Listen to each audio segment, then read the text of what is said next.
Tukiri muri ico gisata nyene ku bijanye n'ivyaranze amatora aheruka nyuma yaho umugwi seni ushikirije ibiharuro vy'imfata kibanza mu migambwe muri FPI batangazwa n'ivyo vyavuye mu matora ngo kuko bigaragaza ko Burundi budashaka imigambwe myinshi n'ivyumviro vy'abandi bikaba vyavuzwe na Francis Rohero awurongoye adatahura ukuntu umugambwe wotogwa 100% kandi hari ibibazo vyinshi bihanze abanyagihugu.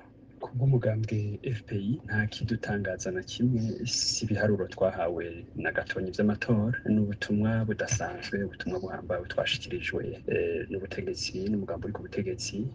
Umuntu aciye arimbura neza amajambo yaragize imisi avugwa, aho abarongoye leta n'abarongoye umugambi bavuga bati nta migambi ikenewe mu Burundi, bakemeza neza yuko ata ciyumviro na kimwe gishasha coza uno musi kigira ico kibamarira. Ivyo vyose bica bisigura ivyo turiko turabona ko bagomba kubwira abarundi bati uko biba kose, biba bibi canke biba vyiza, ni mu ntume ntaco mufise muvuga. Umuntu yibutse muri kahise haraheze imyaka 20, umugambi uri ku butegetsi ugishika, abarundi bose bawushashaye. Ico gihe idolari ryari amahera 1000 y'Uburundi, abantu bose bawushashaye, bawunezererewe, bawuvyinira, bawusasira ibitenge. Abarundi bawutoye ku bice 58%. Uno musi haraheze imyaka 20 n'ivyabaye vyose, idolari rigeze ku 7,500, simvuze ibindi vy'ibiciro, niho abarundi bobunezererwa bakawutora 100%. Ngubwo ubutumwa umurundi wese yarayaronse. Ibi rero ni bimwe mu vyo FPI imaze imyaka iriko irigisha, ivuga iti